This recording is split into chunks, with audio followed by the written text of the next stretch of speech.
Kabanata 7. Iyak ng iyak si Janine habang kuyom ng kamay ni Michelle ang kamao. Tama na yan, Janine. Makakasama sa iyo ang umiyak. Mabibinat ka habang pilit nitong inaalok ang dalaga. Ang anak ko, ang anak ko, ang anak natin. Wala na siya, paus na usan niya sa pagitan ng pag-iyak at paghikbi.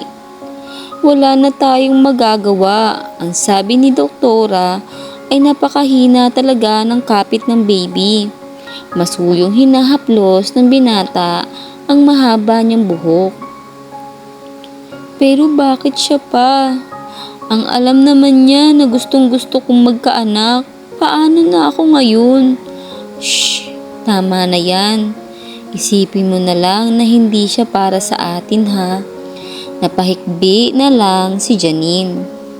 Kahit na ano pang sabihin ni Michelle, hindi siya nakikinig at talagang hindi niya matanggap ang pagkakalaglag ng kanyang anak. Ang gusto ko lang naman ang maging masaya sa piling na magiging anak ko. Pero bakit ganun?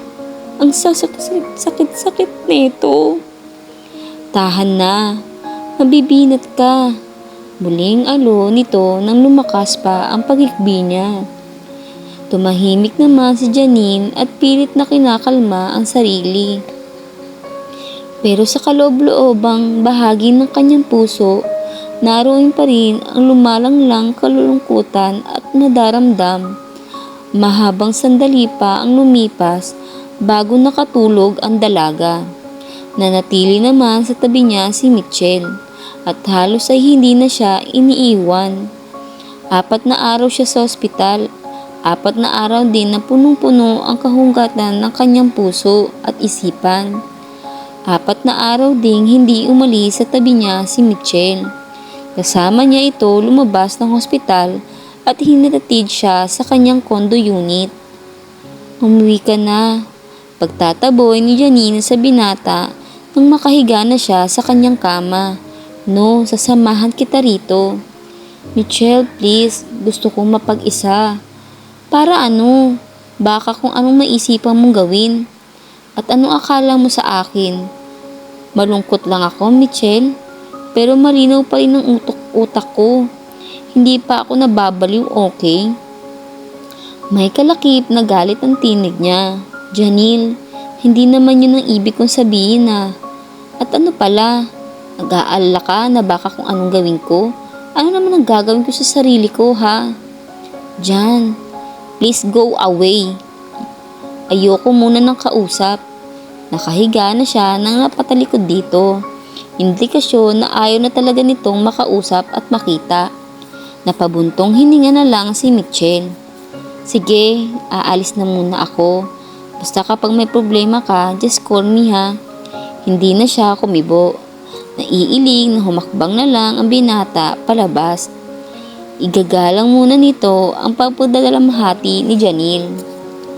Ano ba nangyayari sa babaeng yun? Kaninang umaga pa ako tawag ng tawag, hindi man ako sinasagot. Baka kung ano na naman ang ginagawa niya ha. Nag-aalala lang palakad-lakad sa loob ng kanyang opisina si Michelle. Maya-maya ay muli niyang dinadial ang landline phone ni Janine. Pero kagaya ng cellphone nito na laging out of reach, wala rin sumasagot sa telepono. Kahit na nagdiring ito sa kabilang linya. Damn! Inis na binaksak ni Michelle ang telepono sa lalagyanan yun. Hey, what's wrong with you ha? Hindi lalaban ang telepono sa iyo, okay?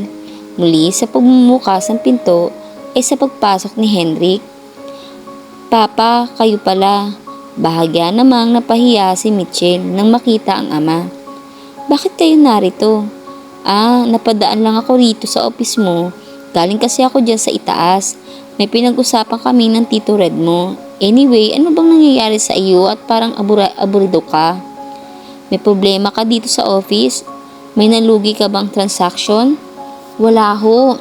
Then what this is? Hindi na akibo si Michelle. Uhulaan ko? Babae ano? Pa, come on Michelle. Huwag ka nang magkaila sa akin. Ano bang problema? Napabuntong hininga ang binata. Ang totoo, nangako siya sa sarili na hindi niya ipapaalam kahit kanino ang tungkol sa pagbubuntis ni Janelle. Pero minsan pala mahirap ding manahimik lalo't nakakagulo sa damdamin ang dinadalang lihim. Ano? Care to tell your father the whole thing? Promise? Makakatulong talaga sa iyo ang ipapayo ko. Pa, come on, I'm listening. Si Janelle, your best friend? Yung anak ni paring Neil? Marahang tumango ang binata, so ano nangyayari sa kanya? She had a miscarriage. What? Pa, lihim na lihim iyon sa mga magulang niya. Ayaw pa kasi niyang ipaalam sa mga ito dahil sino ang ama ng bata? Hindi agad naakibo ang binata. Ako ho. Oh my God! Akala ko ba magkaibigan lang kayo? Buong-buong tiwala sa iyo ng mga magulang niya. Hindi napigilan ni Hendrik ang mag-react. Wala kaming relasyon maliban sa magkaibigan. Niloko mo ba ako? Nabuntis mo siya at nakunan tapos sasabihin mong, pa, just listen to me kung paano nangyari. Okay, I'm listening. Make sure na convincing ang dahilan mo dahil hindi ko alam gagawin ko sakaling malaman ito ng kaibigan kong si Neil. Oho. Sinimulan na ni Michelle na ipagtapat sa ama pagnanais ni Janine na magkaroon ng sariling anak. Kahit na walang asawa. Pati na noong una pagtatanggi niya sa ideya nito. But later on, naisip ko na kung hindi ako papayag, baka lalo siya mapahamak. She's really desperate. Baka makatapat siya ng donor na galing pala sa masamang lahi. Kaya pumayag na rin ako. But sad to say, nakunan lang siya at ngayon ay mukhang mas desperado. Kaya noong una, ako ang nagkakaganito. Nag-aalala ko na baka kung ano ang ginagawa niya sa sarili. Kanina pa ako tawag ng tawag sa kanya. Hindi man lang siya sumasagot. Then, bakit hindi mo puntahan? Magagalit ho siya eh. Gusto raw niya mapag-isa. Ano ka ba? Ikaw na rin ang nagsabi. Sobrang depressed. What if kung ano-ano may isip niyang gawin sa sarili? Nangako siya na hindi sasaktan ng sarili niya. That's bullshit. At naniwala ka naman. Hindi nakakibo ang binata. Come on son, go to her. Siguraduhin mo na bawat pag-iyak niya dahil sa pagkawala ng baby niyo ay naroon ka sa tabi niya. Kung totoo ang sinabi mo na hindi pa man ay mahal na mahal niya ang baby sa tiyan niya, baka nga kung ano ang maisipan niyang gawin. Kaya kailangan mabantayan mo siya. Baka ho kasi taboy lang niya ako, baka magalit siya. Ano ka ba? Kapag nagalit sa iyo si Janelle, the worst thing she could to you ay sigawan ka, murahin ka. Pero maliban doon ay wala na. Hindi ka naman siguro niya sasaktan. Hindi kumibo si Michelle. Come on son, make up your mind. Kapag may nangyaring masama kay Janelle, kasalanan mo. Sige ho. Pupuntahan ko na ho siya. That's good. Sige na, lakad na. Oho. Iho, wait. Yes pa. Kung ako sa iyo, si Janine na lang ang pakasalan ko. Pa? Well, muntik na nga kayo magka-baby. Impossible pa ba magpakasal kayo? After all, sa nakikita kong reaction mo ngayon, para kang pusang bagong panganak na nawawalan ng kuting, hindi kaya pag-ibig na yan? Pa? Lalong nagulat si Michelle sa pinagsasabi ng ama. Minsan kasi, may mga bagay tayong hindi nakikita kahit nasa tabi na natin. Kapag nawala na, saka lang natin nalalaman na napakahalaga pala nito sa atin. Sige na, lumakad na. Natigilang humakbang na nga siya palabas. Pero sa isip ng binata, nakatanim ang mga sinabi ng ama. Oo nga, nasa tabi lang siya. Laging na Janelle, pero nakikita lang niya ito bilang matalik na kaibigan. Kasama sa kung saan-saan, lalo na kapag nalulungkot siya o naiinip. Maliban doon, wala na. Pero gaano nga ba kahalaga sa kanya si Janelle? She means a lot to me. Bigla niyang naisip. Pero hindi na naabutan ni Michelle si Janelle sa condo unit niya. Dahil ng umagang iyon, ipinasya ng dalaga na umalis muna. Nagtungo siya sa rest house niya sa Batangas. Mabuti naman at magbabakasyon kayo rito, Senyorita Janine. Sino ho ang kasama nyo? Masiglang tanong ng katiwala sa tagabantay niya roon. Ako lang ho, Aling Ingrid. Nagkasakit ho ako kaya nagpapahinga lang ako.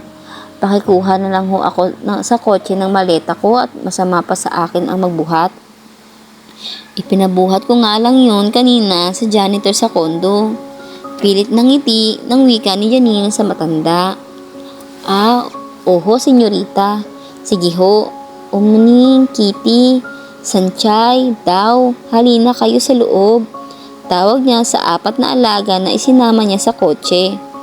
Sunuran naman sa kanya ang mga ito. Diretso sila sa loob ng bahay. You four just stay here. Hinarap ni Janine ang mga alaga bago niya binuksan ang mga pinto ng kanyang silid. Behave lang kayo, okay? Pagkuway, pumasok na sa kanyang silid ang dalaga at tila'y hinang-hina na inilalatag niya ang katawan sa naroong kama. Pang-5 araw pa lang mula nang makunan siya, nakadarama pa rin siya ng pagkahilo at paghihina. Pero ang masigit na nakakapang-upo sa kanyang buong pagkatao ay ang lumalalang kalungkutan ng kanyang puso dahil sa pagkawala ng anak. Baby, bakit ka naman umalis agad? Hindi mo man lang ipinakita sa akin ang anyo mo. Ang lungkot-lungkot ko tuloy ngayon. Minsan pang iniyakan ni Janine ang pagkawala ng batang inakala niyang makakapagpaligaya sa kanya.